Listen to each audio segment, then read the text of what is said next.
Today we're diving into a really interesting document, a Lenten Resolutions worksheet that's structured around three core pillars: prayer, mortification and discipline, and detachment from the world. Yeah, it's a solid framework. Lent, as we know, is that 40-day period before Easter focused on spiritual preparation, right? And this worksheet really breaks down how to make resolutions in a practical, actionable way. Exactly. What I like is how it organizes each pillar into three categories: what, how much, and when. It's like a mental model for discipline, not just for Lent, but for any kind of structured growth. Right, it's almost like setting up a workout plan for your spiritual life. You pick the exercises, decide on the reps or intensity, and schedule the sessions. That kind of clarity can really help people follow through.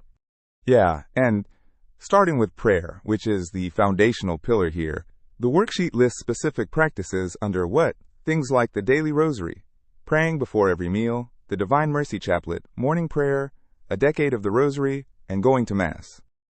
For listeners who might not be familiar, the Rosary is a traditional Catholic prayer that involves meditating on key events in Jesus and Mary's lives, right?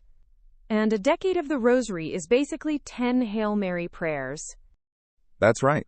And the Divine Mercy Chaplet is a devotion focused on God's mercy, often prayed at 3 p.m, the hour of mercy. It's a beautiful practice that ties into the Lenten theme of repentance and trust. I like how the worksheet also includes how much for prayer. Like reading the New Testament daily, reading a psalm, honoring 3 p.m. specifically, and repeating the phrase, "Jesus, I trust in you." It's about frequency and intentionality. Yeah, it's not just about what you do, but how often and with what focus. And then the when category adds another layer: visiting Jesus in the chapel, carrying a picture or statue as a physical reminder, memorizing a new prayer, praying the 7 Sorrows of Mary, and saying 3 Hail Marys devotion. Those physical reminders are key. They help integrate prayer into daily life, making it less abstract and more tangible. It's like setting cues for your spiritual practice. Exactly. So the layered approach, what, how much, when, turns prayer from a vague intention into a concrete plan. I think that's a really useful mental model. Definitely. And thinking of prayer like a workout routine makes it relatable. You choose your exercises, set your reps, and schedule your sessions. It's practical. Moving on to the second pillar, mortification and discipline, which is traditionally fasting but here expanded to include physical discipline more broadly. Yeah, the WAP list includes drinking water, exercising, walking, running, lifting, eating only real food, and even taking cold or room temperature showers. That's a modern twist on mortification. Right, cold showers are a classic ascetic practice, but also a contemporary way to build discipline. And the how much section includes no sugar or processed food, no pillow, which is a traditional ascetic practice to foster discomfort, eating vegetables and fruit, and stopping eating when not hungry. The no pillow thing always strikes me as intense. It's about embracing discomfort to strengthen willpower, right? Exactly. It's a small sacrifice that builds resilience. And then the when category includes the heroic minute, a brief moment of offering sacrifice or prayer, no snacking between meals, going to bed and waking up at set times, maintaining good posture, and stopping cursing. That's interesting.